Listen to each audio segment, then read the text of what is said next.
What's up YouTube? It's your girl Dominique here, and today I'm bringing y'all a different type of video, not a day in the life, not any of the other videos I've done, but today I'm going to be talking about the truths about being a college athlete, student athlete, whatever you want to call it. So if you want to hear what it really is like being a college athlete, stay tuned in the video. Hope y'all enjoy.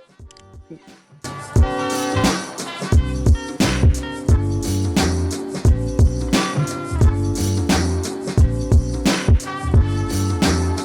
As you guys know, I played at UCLA for about 2 years. Now I'm transferring to USC. As you can see, I have a USC sweater on. But I've been in college for about 2 years now, 2.5 years. So I understand and I know and I've experienced a lot of different things. And I've never really came across a video of people talking about the truth, the brutal truth of being a student athlete, college athlete, whatever you want to call it. There's a lot that goes into being a student athlete, and there's a lot of things that need to be changed. As you guys know, I have a TikTok. Well, if you don't know, now you know. Talk about some things about being a college athlete. Some of it's comedy, some of it's just the brutal truth. And I kind of discuss it in a funny way so people can laugh about it, but I have a lot of student athletes, college athletes, basketball players, whatever, that relate to my post. This video, I wanted to kind of make it more serious so I can break it down on what it's really like so you guys could get a better understanding of what it really takes to be a college athlete and what you need to be aware of before you get here, or if you're already here, what you need to be more aware of, you know what I'm saying? Without further ado, let's get into the top 5 truths of being a college athlete. Let's get it. Number 1. And it's probably one of the main things, one of the most important things that I could tell a student athlete or a recruit. Go where you are wanted. I would even go as far as to say go where you're needed. I say that because big name schools are not always the best. I've been at Power 5, I'm going to another Power 5, but I've talked to a lot of people that are mid-major, that are low major, and the experiences, they're different because, you know, Power 5 schools have more money. But at the end of the day, you want to play, you want to have a good education, and you want to have the best 4 years of your life in college. You want to try to go to school that will give you the best life. Sometimes these Power 5 schools will not give you the best life. And sometimes you go to these Power 5 schools, you might not play right away. And that's okay. But you want to go to a school where you can play. It doesn't have to be a big name. Like I mentioned in my TikTok, go follow my TikTok, by the way. I did like a kind of same thing, top 4 things truths about college basketball. And one of the main things that I found is that the playing field in women's college basketball is evening out. You have mid-majors beating Power 5s. You have Power 5s losing to, you know what I'm saying, to different teams. So it's not all about the name. And I was told that in high school as well, and it was preached to me as well. You know, as a top recruit, you're going to get these big name schools to come after you. But if you don't, it's fine. Go to a school where you're wanted and needed. Because I personally believe the more you're wanted and needed at school, the better you might be treated. Or it matters as well. That's why I'm saying go to where you're wanted and needed. How the staff see you and how they treat their players is important. It's hard to tell when you're getting recruited because they make it seem like it's the best thing possible. But talk to people that have been there. Talk to alumni. Talk to people that have transferred from the school. Like ask people, how do they treat you? How do they treat the injured players? How do they treat the people that aren't producing as well? Ask those questions, because if you don't, you might go to school and you might be kind of left. And you're like, well, I thought these people were nice. I thought these people were who they thought they were saying they were going to be, and turns out they weren't. So do your research. How they treat you as a person also matters. They can obviously see you as a great basketball player, but make sure they they care about you as a person as well. Number 2, you will run into a lot of adversity mentally. I would almost go as far as to say you will run to more adversity mentally than physically. I say this because your first year and a half will be hard. Your first summer session will be hard. And for everybody that's coming in from high school, no one can prepare you for college athletics, the workouts, where it's strenuous, it's demanding, intense, and all that. So your body will adjust after about a year or so. But mentally, every year you're going to go through some mental struggle.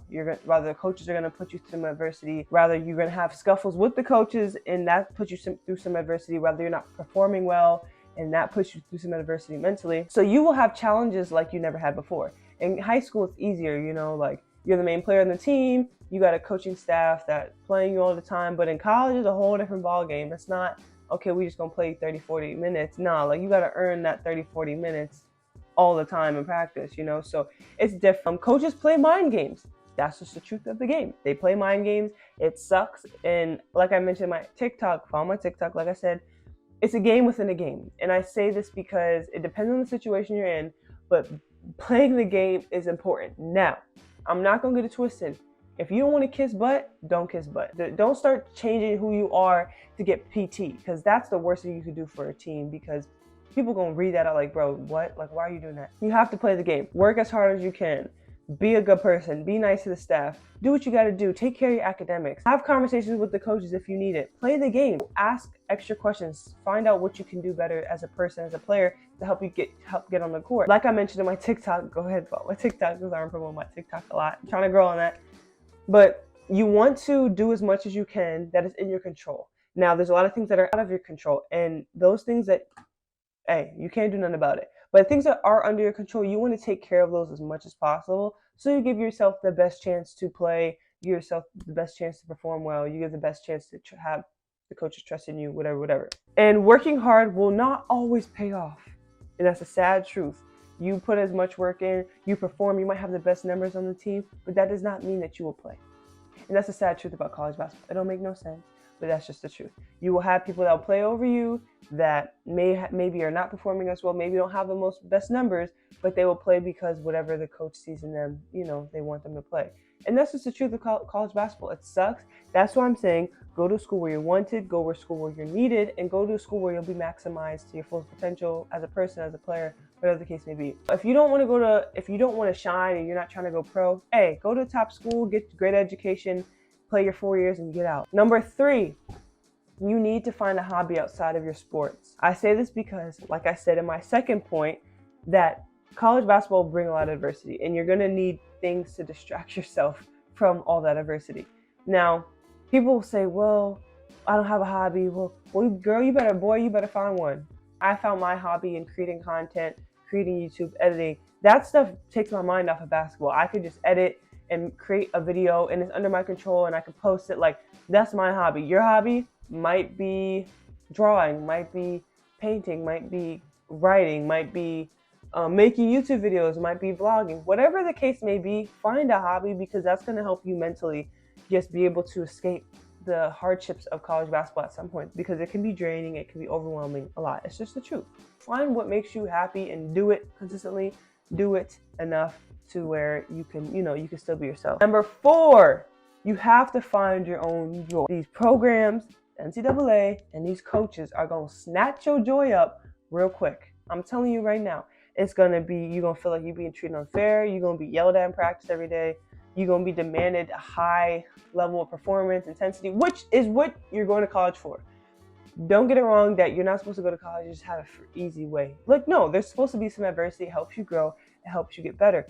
But there is a part to college athletics that they see you as a kid, but they also see you as a grown-up. So there's like an in-between where some situations they let you handle yourself, but other situations they see you as a little kid and they treat you like a little kid. You have to find your joy, because that can be draining in itself. Imagine being treated differently in different situations and you're just like, wait, what is going on? Or a coach takes away your playing time.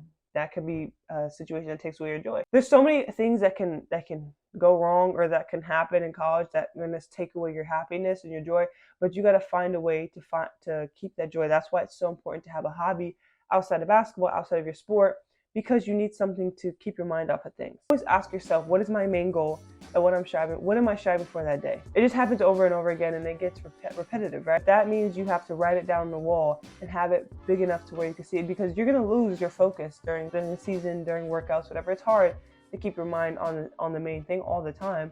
So if you struggle with that, have something that'll remind you every day. Put a reminder on your phone. For me, my motivation and my desire comes through the Word of God and my relationship with God. So that helps me stay motivated. But if that's not your thing, then you got to find something else that helps motivate. Number 5, and the last final point, probably the most important point. I know I said number 1 is most important, but number 5 is most important. Prioritize your mental health. Talk to someone you trust or see a therapist. I say that again because college athletics is going to bring different adversity that you've never experienced in your life. I'm telling you that right now. No matter what level you go to, something's going to happen. Something's going to piss you off. Something's going to bother you.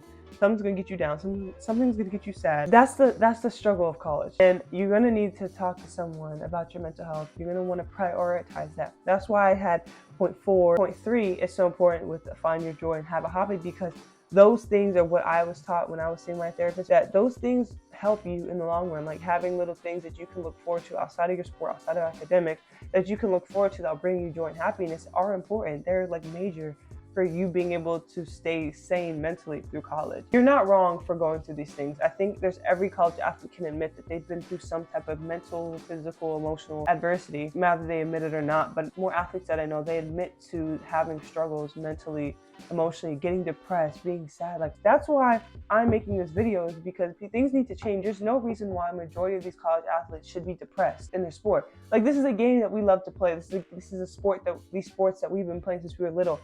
And college brings the most emotionally damaging experiences for some of these people, and they stop playing after because it's so emotionally taxing. That's why NCAA, I'm demanding some type of change. I don't know what the hell change it is. Something needs to change. Rather, these coaches need to be held more accountable. You guys need to have more resources for student athletes, to have these therapists, the people that know mental health, people that are experienced in those fields. Something needs to change, because there's no reason why that us as athletes should be going through all of this, and we're literally working a job for y'all, and we're getting treated like doo-doo. That is not the point of the video. It is the point of the video, but it's not. I hope you guys enjoyed the video. I hope you guys got some truth about college athletics. I hope it doesn't discourage you from being excited to go to your school. You should be excited. You should be ready, but just know the truth about it. If you got to come back to this video, come back to this video to remind you, hey, you're not crazy. You're not going crazy. It's the truth. It's hard. It gets hard. It's gonna stay getting hard. It's gonna get easier, because you're gonna know your way around things. But mentally, you're still gonna have challenges every day, every season, every preseason, every summer, whatever. So that's why I hope these 5 tips help you guys just work through and understand college a little bit better.